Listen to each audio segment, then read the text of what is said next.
जनादेश न्यूज पाहूया आजच्या काही ठळक घडामोडी। मानवातील माणुसकी लोप पावत चालली असल्याची घटना सिडको भागात घडली। बालकामगारांची सुटका करण्यात ठाणे पोलीस झाले सज्ज। त्या पीडित कुटुंबाच्या मागे मनसेनंतर आता राष्ट्रवादी महिला आक्रमक। मानवातील माणुसकी लोप पावत चालली असल्याची घटना सिडको भागात घडली। मानवातील माणुसकी लोप पावत चालली आहे की काय असे वाटावे अशी घटना ठाण्यातील सिडको भागात घडली आहे। काही समाजकंटकांनी एका निष्पाप माकडाला दारू पाजली असल्याची तक्रार येथील नागरिकांनी केली आहे। सदरचे माकड हे गेले 2 दिवस या भागात फिरत होते।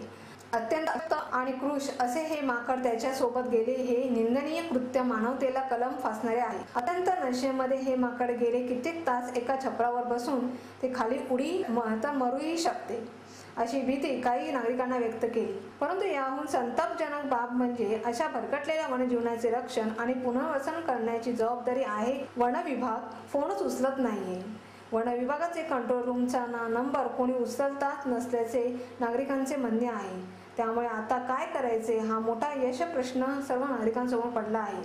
या माकडाला लवकरात लवकर येथून नेऊन योग्य ते उपचार करून त्याला मनुष्यवस्ती पासून दूर सोडण्याची मागणी नागरिकांनी केली आहे। तास दीड तास झालेला आम्ही कंट्रोल रूमला फोन करतोय। गेला कंट्रोल रूमचा नंबर 0222585358 नंबर आहे। मध्यंतर बिझी येतोय पण ते फोन उचलतात पण हा फोन उचलत नाही आणि गेल्या कालपासून हा माकड इथेच फिरतोय आणि आज ही तब्येत लिटरली बघा ती तब्येत पण खराब आहे। आणि आज त्या गल्लीमध्ये म्हणजे वाईन शॉप जे आहे इथे त्या वाईन शॉपच्या ठिकाणी काय मी असं ऐकलं की तिथे मनोरंजन करत होते आणि प्लस त्याला ड्रिंकसुद्धा घेतलेली आहे। तर त्यानुसार तो लिटरली म्हणजे आता सध्या त्याची परिस्थिती अशी आहे की तो जगेल की नाही जगेल। पण अशा ह्या काळामध्ये अशा वेळात कोणाला नक्की बोलवायचं? जर कंट्रोल रूम वेळेवर जर फोन पिकअप करत नसतील तर मग काय कोणाला आपण ठरवायचं की हे नक्की जर आपण सर्पमित्र या कुठला आपण कुठे हात लावला तर जर उद्या त्याला काय झालं तर गुन्हेगार म्हणून आपण डिक्लेअर केला जातो। तर ह्यासाठी काय करायचं? त्याला जिम्मेदार केलेला आहे की जेणेकरून तो हलत सुद्धा नाहीये, त्याला आवाज देतोय, तो खाली येऊ शकत नाही। जर त्यांनी खाली जंप केली तो कदाचित त्याचा जीवही सुद्धा जाऊ शकतो। स्थानिकांनी दारू पाजली त्याला असं नाही, स्थानिकांनी तर नाही बोलता येत कारण की स्टेशन रोड असल्यामुळे बरेचसे बाहेरचे नागरिक इथून जाणारे भिवंडी आहे, घोडबंदर रोड आहे, तर आपण स्थानिक तर नाही बोलू शकत आहे। पण येणारे बरेच लोक जे येतात आता कोणी पाजली, कशी पिली, पाणी समजून पिलंय का दारू समजून पिलंय, पण मेन विषय आता असा आहे की त्याला नक्की आता हँडल कोण करणार? आता काल जे स्टेशनवरचे रोडचे जे सरबतवाले जे होते त्यांनी कंप्लेंट पण केली होती काही अधिकाऱ्यांना की तुम्ही येऊन यांना जरा ट्रीट करा बाबा काय आहे माकडाचं। तर कोण रिस्पॉन्स व्यवस्थित देत नाही। काय मी असं ऐकलं की कोणी कुठल्या अधिकाऱ्याने पैशाची पण सुद्धा डिमांड केली की बाबा नाही बाबा आम्हाला असं पेमेंट एवढे लागतील तेवढे लागतील। जर मग हे सर्व करण्यासाठी जर त्यांना एक्स्ट्रा पेमेंट द्यायचं असेल तर मग हे शासनाच्या पगारावर आहेत की नक्की बाहेरच्या पेमेंटवर आहेत? ब्युरो रिपोर्ट जनादेश। बालकामगारांची सुटका करण्यात ठाणे पोलीस झाले सज्ज। मुंबईचे आकर्षण तर मुंबईला गेलो की आपल्याला सहज पैसे कमवता येतात असे अनेक मुलांचा समज असतो। मग शिक्षण न घेता झटपट पैसे कमावून मोठे होण्याचे स्वप्नही अनेक तरुण या मुंबईत पाहतात। तर काही तरुण यांना मुंबईतील फिल्मी दुनियेचे आकर्षण मोठ्या प्रमाणात असते आणि त्या या कारणांमुळे आपले घर हीच मुले सोडतात व मुंबई गाठतात। मग त्याच ठिकाणी छोटी मोठी नोकरी करतात। तर काही मुलांची घरची परिस्थिती खरंच बिकट असते। मग घरच्यांसाठी ही मुले काही करण्यासाठी मुंबईत येतात तर काही मुलांना मुंबईत शिक्षण घेण्याचे असते त्यासाठी ते या ठिकाणी येतात व शिक्षणासाठी मग छोटी मोठी नोकरी करतात। अशी काही महत्त्वाची कारणे बालकामगार बनवण्याच्या मागची आहेत। खास करून यूपी व बिहार, ओडिशा या ठिकाणची मुले जास्त प्रमाणात कामगार म्हणून पाहायला मिळत आहेत। अनेक ठिकाणाहून ठाणे चाइल्ड प्रोटेक्शन युनिट अशा मुलांना सोडवते व संबंधित लोकांवर गुन्हा दाखल करते। 2013 मध्ये 6 छापे टाकण्यात आले, यामध्ये 7 आरोपी अटक करण्यात आले तर 9 बाल कामगारांना सोडवण्यात आले। 2014 मध्ये 3 ठिकाणी छापे टाकले, यामध्ये 4 आरोपी अटक करण्यात आले तर 15 मुलांना, त्यात 5 मुली तर 10 मुले आहेत यांची सुटका करण्यात आली। तर 2015 मध्ये 12 ठिकाणी छापे टाकले असून 20 आरोपींना त्यात सजा झाली आहे। तर एकूण 41 मुलांपैकी 32 मुले तर 9 मुली त्यांना सोडवण्यात आले। 2016 सालामध्ये आजपर्यंत 6 ठिकाणी छापे टाकले, त्यात 13 आरोपींना शिक्षा झाली आहे तर 19 बाल कामगारांना सोडवण्यात आले। ही आकडेवारी पाहता बाल कामगारांचे प्रमाण दिवसेंदिवस वाढत चालले आहे। हे कमी होणे फार गरजेचे आहे। यासाठी मुलांनी मोठे होण्याचे स्वप्न पाहावे, परंतु ते शॉर्टकटने नाही तर शिक्षण घेऊन मोठे व्हावे. हा झटपट पैसा कमवण्याचा मार्ग चुकीचा आहे, हा क्षणभर आहे. याच्या मोहात या मुलांनी पडू नये. शिक्षण घेऊनही तुम्ही फिल्म लाईनमध्ये जाऊ शकता. यासाठी पहिल्यांदाच बालकामगार न होता चांगले विद्यार्थी व्हा. तसेच पालकांनीही पहिल्यांदा या विद्यार्थ्यांना शिक्षण द्या असे आवाहन पोलिसांकडून करण्यात आले. याचबरोबर अपहरण झालेले 18 वर्षाच्या आतील मुलांना शोधून त्यांना त्यांच्या परिवाराच्या हाती सोपवण्याचे काम हे युनिट करते. 1 जुलै ते 31 जुलै 2015 ऑपरेशन मुस्कान या मोहिमेअंतर्गत जवळपास 227 मुले अशा प्रकारे शोधण्यात आली व घरी पाठवण्यात आली.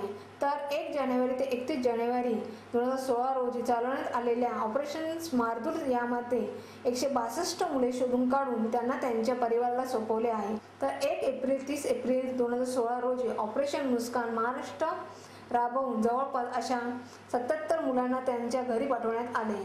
आता 1 जून ते 30 जून 2016 पुन्हा मुस्कान महाराष्ट्र 2 चालू आहे आणि यामध्येही जास्तीत जास्त मुले अपहरण झालेली शोधून त्यांना त्यांच्या घरी सुखरूप पाठवण्याचा निर्धार ठाणे चाइल्ड प्रोटेक्शन युनिटने केला आहे. ब्युरो रिपोर्ट जनादेश. घेऊया एक छोटीशी विश्रांती. ठाणे महानगरपालिका हद्दीत घर घेताय का? मग ते अनधिकृत तर नाही ना, याची खातर जमा करा. अनधिकृत घर घेणं हा विकणाऱ्यासोबत विकत घेणारा देखील तितकाच दोषी असतो. तेव्हा घराची डोळस खरेदी करा. आपली कुठे फसवणूक तर होत नाही ना, यासाठी ठाणे महानगरपालिका मुख्यालयातील 4थ्या मजल्यावरील बांधकाम विभागात घराचा सर्वे नंबर, टिक्का नंबर याची खातर जमा करा. घराचं स्वप्न अवश्य करूया साकार, पण अनधिकृत घराचा नका करू कधीही विचार. अधिकृत घर म्हणजे उद्याची देखील निश्चिंती. अनधिकृत घराचे दार म्हणजे डोक्यावर कधीही तोडण्याची टांगती तलवार. जगणं तुमचं होऊ दे सुरेल गाणं, स्वच्छ सुंदर आणि अधिकृत घरांचं हसरं ठाणं. स्वप्नील जोशी, तरुण, सुपरहिट, विश्वासार्ह आणि सगळ्यात वेगानं वाढणारा brand. Ready ready ready. TJSP, तरुण, फायनान्शियली स्ट्रॉंग, तुमचा विश्वास जपणारी आणि सगळ्यात वेगानं वाढणारी सहकारी बँक. ब्रँड म्हणजे स्वप्नील जोशी आणि बँक म्हणजे TJSP. जय भगवान सभागृह हरिनिवास ठाणे. लग्न, मुंज आणि बर्थडे पार्टीसाठी उत्कृष्ट असं सभागृह. वातानुकूलित यंत्रणांसह 200 ते 500 लोकांसाठी जेवण आणि डेकोरेशनची उत्तम सोय. NKT ट्रस्टचे जय भगवान सभागृह. आपल्या जीवनातील काही महत्त्वाच्या आठवणी जपण्यासाठी उत्कृष्ट सभागृह म्हणजेच जय भगवान सभागृह. वाजवी दरात लग्नसराई, बर्थडे पार्टी, मुंज तसंच मीटिंगसाठी आकर्षक सवलती. आजच बुकिंग करा. जय भगवान सभागृह. स्थळ हरिनिवास बस स्टॉप जवळ, नौपाडा, ठाणे पश्चिम. संपर्कासाठी दूरध्वनी क्रमांक 98 19 530 674 आणि 2 544 92 34. विश्रांतीनंतर पुन्हा आपले स्वागत. पाहूया सविस्तर वृत्त. त्या पीडित कुटुंबाच्या मागे मनसेनंतर आता राष्ट्रवादी महिला आक्रमक. मोबाईलवर रात्री अपरात्री अश्लील संभाषण करणाऱ्या तरुणाला चोप दिल्यानंतर तक्रारदार तरुणाला तिच्या आईला व जावईला कारागृहात पाठवण्याची कोपरी पोलीस ठाण्यात संतप्त राष्ट्रवादी महिला अध्यक्ष चित्रा वाघ यांनी ठाणे पोलीस आयुक्तांची भेट घेऊन वरिष्ठ पोलीस निरीक्षक काळबांडे यांच्यावर 166 अन्याय्य कारवाई करण्याची मागणी केली.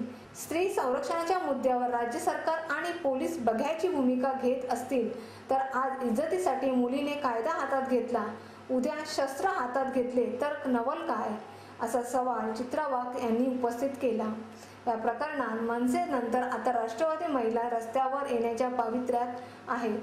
रात्री अपरात्री मोबाईलवर अश्लील मजकूर पाठवणाऱ्या सुनील जयस्वाल याला कोपरी पोलिसांच्या नारकत्तेपणामुळे महिलांनी चोप दिला. सदर घटनेनंतर कोपरी पोलिसांनी महिलांचे संरक्षण करण्याऐवजी तक्रारदार तरुणाला आणि तिच्या कुटुंबियांना कारागृहात टाकण्याचा प्रताप केला. कोपरी पोलीस ठाण्यात तक्रार करण्यास गेलेल्या तरुणींची तक्रार चुकीची लिहून घेतली.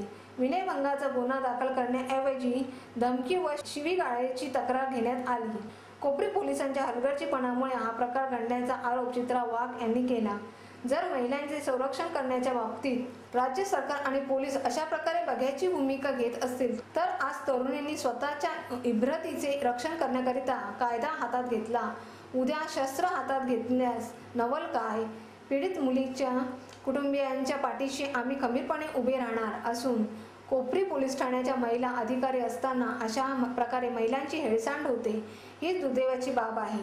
वरिष्ठ पोलीस निरीक्षक सुनीता काळबांडे या महिला आहेत. पोलिसी वर्दी अंगावर चढवली की महिलांच्या प्रती असलेली संवेदना हरपते काय असा सवाल करीत ठाणे पोलीस आयुक्तांची भेट घेऊन महिला अधिकारी यांच्यावर कारवाई करण्याची मागणी केली.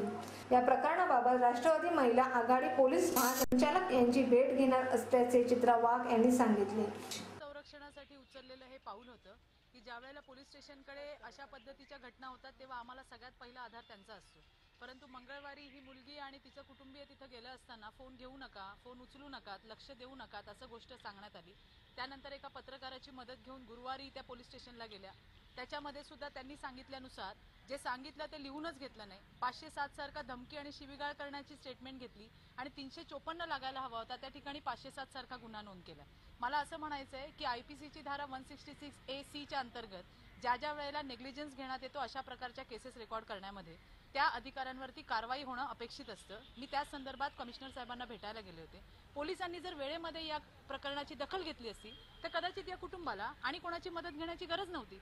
त्यांचं असं म्हणणं आहे की तुम्ही आम्हाला सांगायचं, पण आमच्या इज्जतीसाठी जर आम्ही तुमच्याकडे येऊन पण ते जर तुम्ही वाचवण्यासाठी जर तुम्ही पुढे येत नसाल तर शेवटी कायदा आम्हाला हातात घ्यावाच लागणार आहे. आणि अतिशय दुःखाची गोष्ट आहे की अशा पद्धतीने आज जिच्यावरती ही घटना घडली तीच मुलगी जेलमध्ये, तिलाच आतमध्ये टाकलंय. साधे गरीब लोक आहेत, भाजीचा धंदा आहे त्यांचा, पोटावर हातावरचं पोट आहे आणि असं असताना आपली इज्जत वाचवण्यासाठी फार मोठी किंमत असते मुलीला मोजावी लागली. आणि त्यासाठी मी ठाण्याच्या कमिशनर साहेबांना भेटायला गेले. CP साहेबांनी असं सांगितलेलं आहे की ज्या सिनियर लेडी पोलीस बद्दल ही तक्रार आहे तिला तिथून हटवण्यात आलेलं आहे.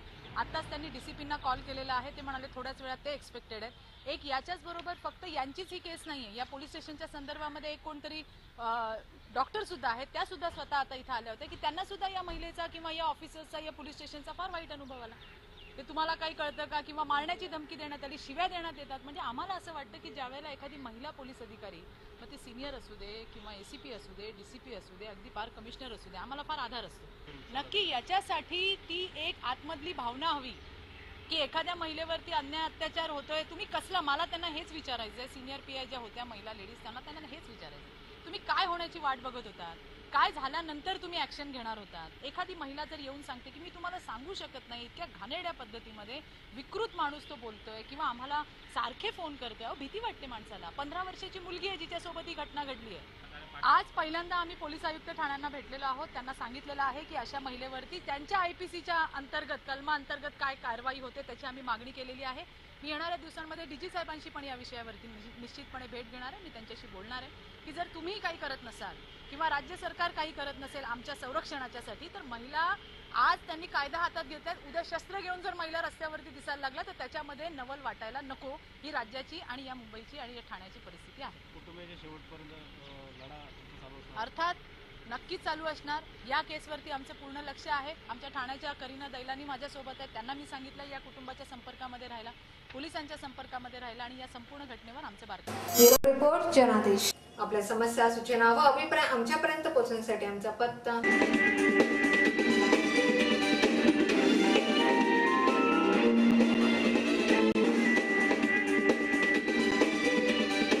या होत्या आजच्या काही ठळक घडामोडी. पुन्हा भेटूया याच वेळेला.